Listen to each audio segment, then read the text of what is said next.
আমরা জমিদার লালা বাবুর কথা সবাই জানি। তিনি জমিদার ছিলেন। সেই বেলি অবসান কথা শ্রবণ করে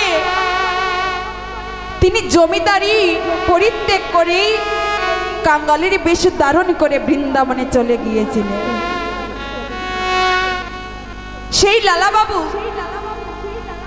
একদিন কি করেছিলেন, বাঁশের দোলাই চড়ে পালকিতে চড়ে তিনি আজ গ্রামের মধ্যে দিয়ে যাচ্ছেন, ওই কাছারি গ্রাম দিয়ে। কেন? তিনি তো রাজ্য পরিচালনা করে। তিনি মনে মনে ভাবলেন, আজ আমি পালকিতে চড়ে সারা রাজ্য ঘুরে বেড়াবো। তিনি হঠাৎ করে শুনতে পেলেন কি, একটি দুপার মেয়ে বলছে তার পিতাকে ডেকে ডেকে, বাবুজি, ও বাবুজি, বেলা যে অবসান হয়ে যাচ্ছে বাবুজি, বাসনায় আগুন দাও। যেই না এই কথার শ্রবণ করেছে বাবা, যার যেমন ভাব সে সেমন ভাবেই কথাটা অনুভব করে। যেই না বলছে যে বাসনায় আগুন দাও, সাথে যে দাড়ি ছিল ওকে বলছে, ওই কি বলছে রে? বলছে যে বাসনায় আগুন দিতে। প্রভু, দুপার মেয়ে তো বলছে বাসনায় আগুন দিতে। ও বাবা, আগেরকার দিনে বাসনা জেলে কাপড় ধোয়ানো হতো, এখন তো কত কি বের হয়েছে। আগে ছিল বাসনা। বলছে কি বাবা, যে বেলি অবসান হয়ে যাচ্ছে, শীঘ্র করে বাসনায় আগুন দাও, কাপড়গুলো তো ধৌত করতে হবে। বেলি যদি অবসান হয়ে যায় তাহলে আমরা কেমন করি কাপড় ধৌত করব। আর সেই কথা শুনে লালা বাবু মনে মনে চিন্তা করিলেন, বাসনায় আগুন দেবার কথা বলছে, বেলি অবসান হয়ে যাচ্ছে, আমাদের জীবনী বেলা অবসান হয়ে যাচ্ছে, কিন্তু আমরা একবারে বুঝতে পারলাম না। এই প্রাকৃতিক জগতে সূর্য যদি ডুবে যায়, সেই সূর্য আবার উদয় হয়, আবার প্রভাত হয়, কিন্তু যদি জীবন বেলা অবসান হয়ে যায় তাহলে এই জীবনে বেলা আর আসবে না।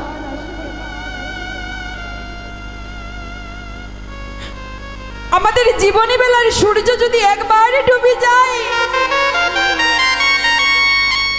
সেই সূর্য আর কখনো উদয় হবে না। আজ লালা বাবু মনে মনে চিন্তা করিলে, একই আমি জমিদারি করতে করতে আমি তো বাবু বাড়ির কথা ভুলেই গিয়েছিলাম যে আমার জীবনে বেলা অবসান হয়ে যাচ্ছে, আমাকেও আপন করে যেতে হবে। তিনি মনে মনে চিন্তা করছেন, এই সব কিছু আমি পরিত্যাগ করে দেব। ছুটে চলেছেন গৃহপানে। সেখানে গিয়ে রাজবেশ পরিত্যাগ করে বাবা একটি গেরুয়া বসন পরিধান করি, আজ গলের মধ্যে একটি গামছা, সে গামছা দিয়ে আজ গুরুদেবের কাছে যাচ্ছে। গুরুদেব, গুরুদেব। কে? আমি লালা। ও, তুমি বুঝি জমিদারের লালা? না গুরুদেব, আমি জমিদারের লালা নই, আমি বাবু নই, আমি জমিদার নই, পথের কাঙাল।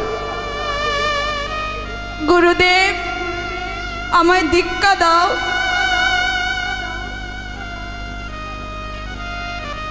শ্রীজীব গোস্বামীর কাছে গিয়েছিল দীক্ষা নিতে।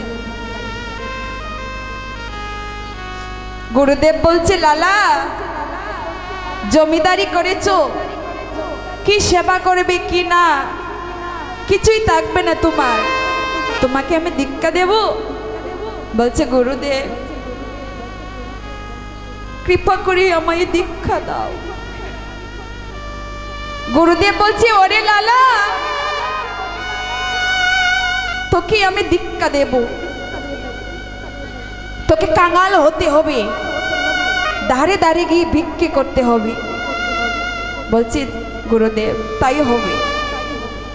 তুমি জানো প্রভু, এখান থেকে যদি আমি ঢাকা যেতে চাই, আমি সেই রাস্তাটা জানি। এখান থেকে যদি সিলেটে যেতে হয়, আমি রাস্তাটা জানি। কিন্তু জানেন গুরুদেব, আমি তো গোবিন্দের চরণ পানে যাব, আমি যে সেই রাস্তাটা জানি না গুরুদেব। তাই তো বলছি, কৃপা করে ওই গোবিন্দের চরণে পানে যাবার একটু সুযোগ করে দিন। তাই গৌর হরি বল।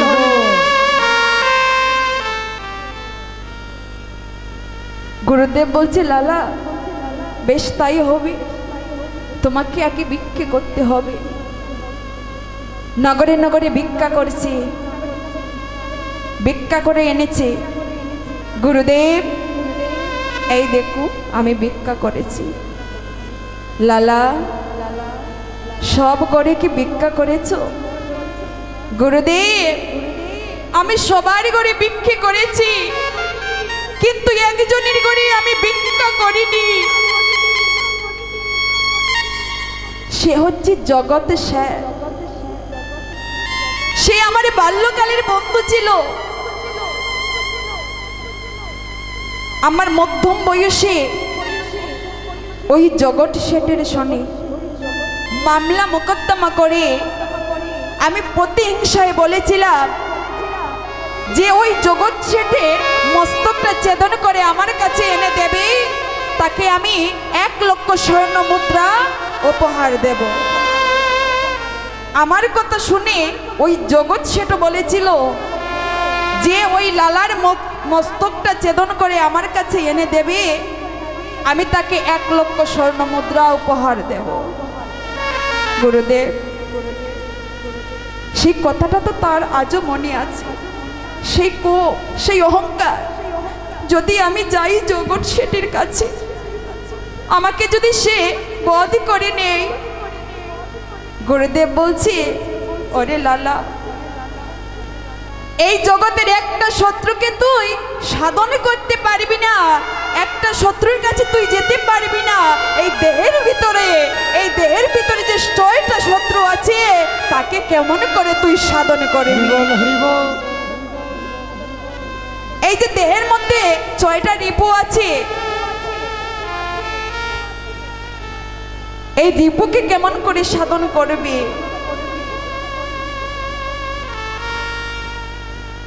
এবার গুরুদেব বলছি, লালা তুই ঘরে ফিরে যা, তোকে দিয়ে হবে না। লালা মনে মনে চিন্তা করছে, গুরুদেব একবার যখন সব কিছু আমি পরিত্যাগ করেইছি, আর আমি সেই রাজ্যে ফিরে যাব না, আমি সেই জমিদারিতেও ফিরে যাব না, আমি যাব জগৎ শেঠের কাছে। ধীরে ধীরে যাচ্ছি জগৎ শেঠের কাছে। সেখানে গিয়ে দেখতে পাচ্ছে দাড়ি বসে আছে, তো দাড়িকে ডেকে বলছে, ওরে দাড়ি। জগৎ শেঠ জমিদারকে গিয়ে বল যে একজন ভিখারি এসেছে ভিক্ষা দান করতে। দাড়ি গিয়ে বলেছে জমিদারকে, তিনি চিৎকার করে উঠলেন যে আমি হচ্ছে জমিদার, আমি এক ভিক্ষুককে ভিক্ষা দান করব, তাও আমার হাতে? দূর করে দে। দাঁড়িয়ে এসে বলছে, ওরে ভিক্ষা তো দেবে না, যা দিতে হয় আমি দেব। বলছে, তোমার কাছ থেকে তো আমি ভিক্ষা নেব না, তুমি গিয়ে বলো, যাও তুমি গিয়ে বলো জগতের শেঠকে যে তোমার বাল্যকালের বন্ধু এসেছে,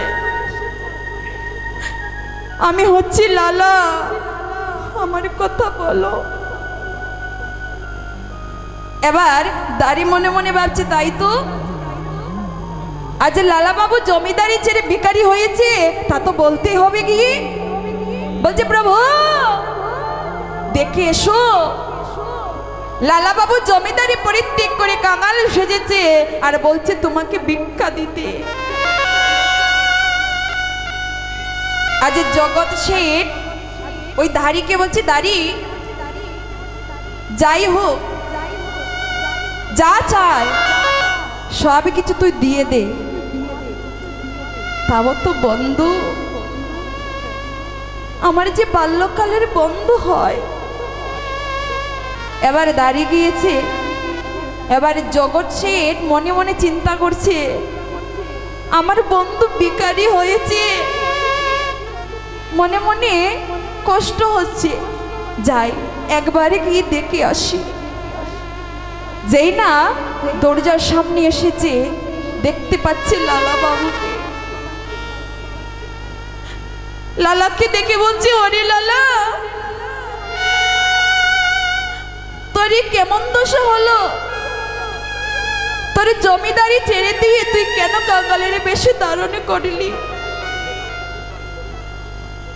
লালা বলছে, ওরে বন্ধু, আমার যে বেলা অবসান হয়ে যাচ্ছে, আমার যে বাসনায় আগুন দিতে হবে, তাই তো আমি জমিদারি পরিত্যাগ করি আমি কাঙালের বেশি ধারণ করেছি। আমি গোবিন্দচরণ আশ্রয় করব বলে আমার জমিদারি আমি পরিত্যাগ করেছি। এবার জগৎ শেঠ বলছে, ওরে বন্ধু, তোরে বাসনায় আগুন দিবি, তোরে বেলি অবসান হয়ে যাচ্ছে। ওরে বন্ধু, আমারও তো জীবনে বেলা অবসান হয়ে যাচ্ছে, আমি কি বাসনায় আগুন দেব না? এই বলে জগৎ শেঠ বলছে, বন্ধু তোর ওই কাঁধ থেকে গামছাটা আমাকে দে। সেই কথা বলে গামছাটা এনে ওই গামছা দিয়ে লজ্জাটা নিবারণ করে রাজবেশ পরিত্যাগ করি দুজন মিলে চলেছে গুরুদেবের কাছে। গুরুদেব, গুরুদেব, কে? গুরুদেব, আমি এসেছি, দেখো। একই তুমি একা গেলি, আবার দুজন ফিরে এলে, ওকে? ওই তো সেই বন্ধু, আমার বাল্যকালের বন্ধু জগৎ শেঠ। তখন গুরুদেব দেখে আনন্দিত যে শত্রুকে নিয়ে এসেছে আজ বন্ধু করে, বাসনায় আগুন দেবে বলে। এবার বলছে কি, তোমরা এখানে বসো। গুরুদেব আজ দীক্ষিত করলেন। দীক্ষা দেবার পর জগৎ শেঠ আর লালা বাবু চলে গেলেন বৃন্দাবনে। সেখানে গিয়ে আজ কুটিরের মধ্যে বসে বসে হরি নাম কৃষ্ণ নাম করছে। যে জীবনে বেলা অবসান হয়ে যায়, যদি কৃষ্ণ নাম না করি তাহলে কি বহু নদীটা পার হতে পারবো?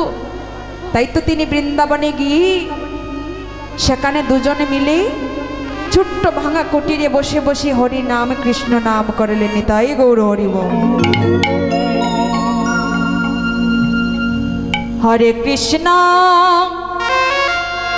হরে কৃষ্ণ কৃষ্ণ কৃষ্ণ হরে হরে হরে রাম হরে রাম রাম রাম হরে হরে সবাই মিলে হরে কৃষ্ণ কৃষ্ণ কৃষ্ণ হরে হরে হরে রাম রাম রাম হরে হরে হরে কৃষ্ণ কৃষ্ণ কৃষ্ণ হরে হরে হরে রাম রাম রাম হরে হরে হরে কৃষ্ণ কৃষ্ণ কৃষ্ণ হরে হরে হরে রাম রাম রাম হরে হরে হরে কৃষ্ণ কৃষ্ণ কৃষ্ণ হরে হরে হরে রাম রাম রাম হরে হরে হরে কৃষ্ণ কৃষ্ণ কৃষ্ণ হরে হরে হরে রাম রাম রাম হরে হরে। তো আমাদেরও বেলি অবসান হবে, তার আগে কৃষ্ণ নাম করতে হবে।